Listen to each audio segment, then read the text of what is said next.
हरिमुखे म्हणा, हरिमुखे म्हणा, पुण्याची गणना कोण करी, पुण्याची गणना कोण करी, पुण्याची गणना कोण करी.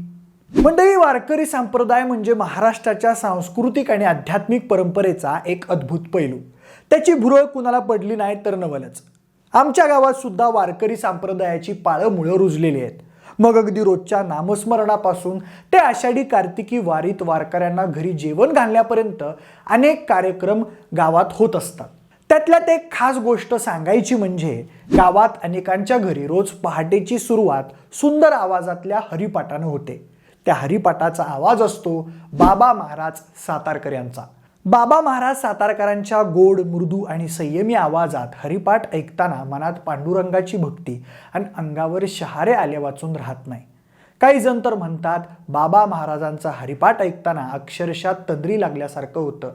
पण आता तोच हरिपाठाचा गोड आवाज आज वारकरी संप्रदायाला कायमचं पोरकं करून गेलाय.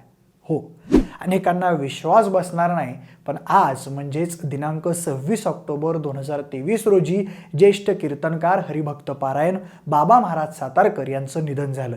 ते 89 वर्षांचे होते. नवी मुंबईच्या नेरूळ हॉस्पिटलमध्ये त्यांनी अखेरचा श्वास घेतला.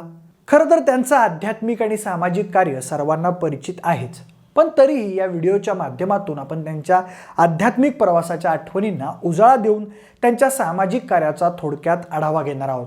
नमस्कार, मी प्रथमेश आणि तुम्ही पाहताय विषयच भारी.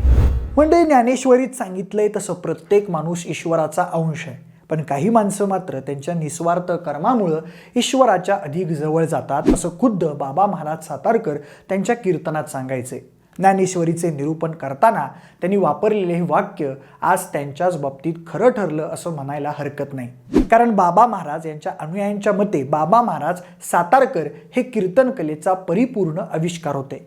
त्यांचे अनुयायी त्यांना श्रद्धास्थान, भागवत धर्माचा वैश्विक राजदूत, आधुनिक काळातील माऊली महावैष्णव अशा अनेक नावांनी ओळखायचे. बाबा महाराज सातारकरांचं कर्तृत्व, वक्तृत्व, नेतृत्व आणि व्यक्तिमत्व सगळंच महाराष्ट्राला भावलं.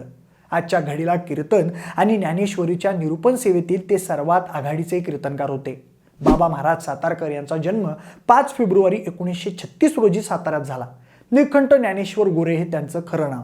निळकंठ ज्ञानेश्वर गोरे उर्फ ज्येष्ठ कीर्तनकार बाबा महाराज सातारकरांच्या घरात गेल्या 3 पिढ्यांपासून म्हणजेच तब्बल 135 वर्षांपासून कीर्तनाची आणि प्रवचनाची परंपरा जोपासली जाते. बाबा महाराजांनी तीच परंपरा शेवटपर्यंत जपली, किंबहुना पूर्ण क्षमतेनं पुढे नेली. बाबा महाराजांचे वडील ज्ञानेश्वर दादा महाराज गोरे हे उत्कृष्ट मृदुंगवादक होते.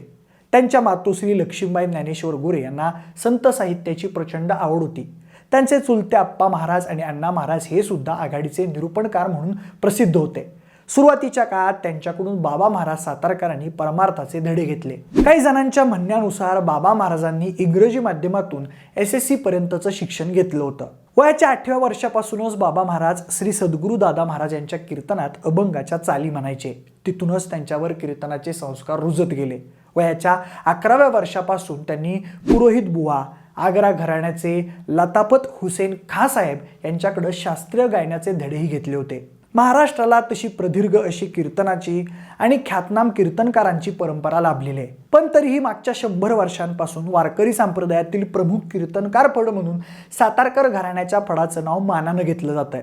असो, पण सुरुवातीच्या काळात म्हणजेच 1950 ते 1954 या काळात बाबा महाराज यांनी फर्निचरचा व्यवसाय केल्याचंही बोललं जातं.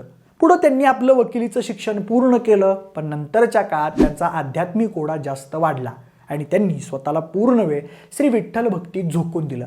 दरम्यानच्या काळात त्यांनी ज्ञानेश्वरी, त्यातल्या ओव्या, ओव्यांचा आशय, मतितार्थ यावर प्रभुत्व मिळवलं.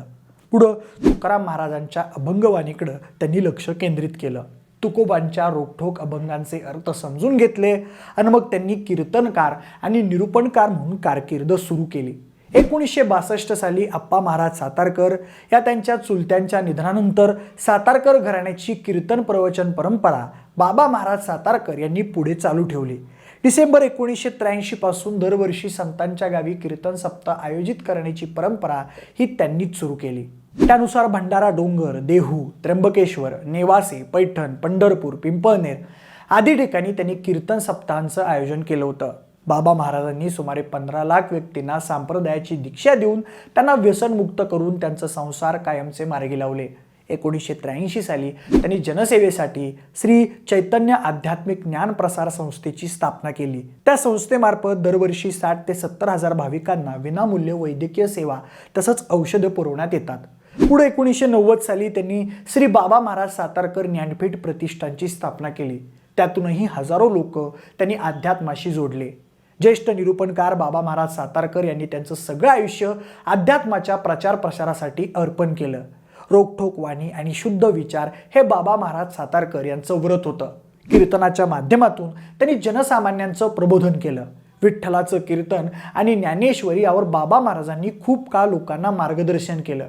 बाबा महाराजांचं कीर्तन ऐकण्यासाठी राज्यातीलच नव्हे तर देशाच्या कानाकोपऱ्यातून भक्त जमत होते. अगदी विदेशातही बाबा महाराजांचे कीर्तन सोहळे झाले आहेत. झी टॉकीजनं सुरू केलेल्या गजर कीर्तनाचा या कार्यक्रमाचा महासोहळा एकदा बाबा महाराज यांच्या कीर्तनरूपी सेवेनं संपन्न झाला होता. त्यावेळी 85 वय वर्ष असून सुद्धा त्यांच्या चेहऱ्यावरचं तेज, स्पष्ट आवाजातला ठामपणा पाहून उपस्थित लोक भारावून गेले होते. त्यांच्या कीर्तनाला मिळालेल्या व्यापक स्वीकृतीतून त्यांना बाबा महाराज सातारकर हे नाव मिळालं. ते आयुष्यभर त्यांच्यासोबत राहिलं. बाबा महाराजांची खास ओळख म्हणजे त्यांची शुद्ध भाषा आणि स्पष्ट आवाजातला हरिपाठ. त्या हरिपाठाचं कॅसेट रेकॉर्डिंग सुद्धा तुफान लोकप्रिय झालं होतं. त्या हरिपाठ कॅसेटचा विक्रमी खप झाल्यानंतर राज्यपालांच्या हस्ते प्लॅटिनम डिस्क देऊन सरगम कॅसेटच्या वतीनं बाबा महाराजांना गौरवण्यात आलं होतं. एवढंच नाही तर श्री देवदेवेश्वर संस्थान, सारसबाग पुणे विद्यापीठ, नामदेव अध्यासन यातर्फे त्यांना त्यांच्या कार्यासाठी गौरवण्यात आले. महाराष्ट्र शासनानेही त्यांना व्यसनमुक्ती पुरस्कार, कार्यगौरव पुरस्कार देऊन त्यांचा सन्मान केला होता.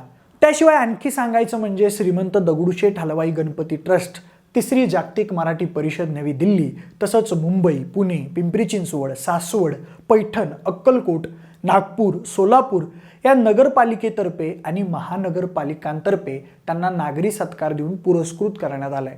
हे झालं त्यांच्या एकूण कार्यकर्तृत्वाबद्दल. आता आपण थोडक्यात त्यांची कौटुंबिक माहिती घेऊया. उपलब्ध माहितीनुसार नेरूळच्या आगरी कोळी भवनासमोरच्या एका वसाहतीत बाबा महाराज आणि त्यांचं कुटुंब राहत होतं.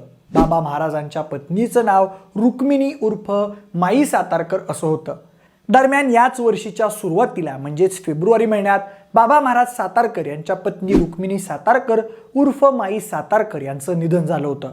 त्यानंतर बरोबर 8 महिन्यानंतर बाबा महाराज सातारकर यांची आज सकाळी 6 वाजता प्राणज्योत माळवली. बाबा महाराज सातारकर आणि माई सातारकर यांना 3 अपत्य झाली. त्यापैकी भगवती आणि रासेश्वरी या 2 मुली तर चैतन्य नावाचा एक मुलगा होता. सगळेच त्यांच्या कुटुंब परंपरेनुसार कीर्तन सेवेत कार्यरत झाले होते. पण काही वर्षापूर्वी चैतन्य महाराजांचं अकस्मात निधन झालं आणि गोरे कुटुंबावर शोककळा पसरली. पण त्यानंतरही बाबा महाराज अखंडपणे त्यांची कीर्तनरूपी सेवा बजावत राहिले. पण आता त्यांच्या निधनामुळं अवघ्या महाराष्ट्राच्या वारकरी संप्रदाय परंपरेतील लाखोंच्या समुदायावर दुःखाचा डोंगर कोसळलाय.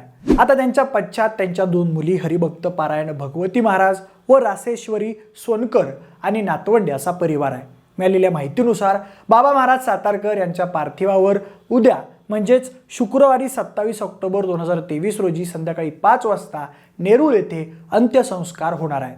दरम्यान बाबा महाराज सातारकर यांचं पार्थिव आज दुपारी 3 नंतर अंतिम दर्शनासाठी नेरूळ जिमखाना समोर असलेल्या विठ्ठल रुक्मिणी मंदिरात ठेवण्यात येईल अशी माहिती समोर आली. आता सातारकर कीर्तन फडाची पताका बाबा महाराजांच्या कन्या हरिभक्त पारायण भगवती महाराज यांच्या खांद्यावर आहे. पण काही असो, बाबा महाराज सातारकर यांच्या जाण्यानं वारकरी संप्रदायात सध्या दुःखाचं वातावरण पसरलेलं आहे. बाकी आजपर्यंत तुम्ही कधी बाबा महाराजांच्या रसाळवाणीचा अनुभव घेतलाय का हे आम्हाला कमेंट करून नक्की सांगा.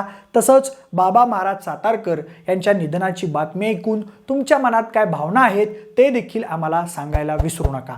जर हा व्हिडिओ आवडला असेल तर लाईक आणि शेअर करा. सोबतच आपले विशेष भारी यूट्यूब चॅनलला देखील सबस्क्राईब करा. आणि जर हा व्हिडिओ तुम्ही फेसबुकवर पाहत असाल तर तिथेही आम्हाला फॉलो करायला अजिबात विसरू नका. धन्यवाद.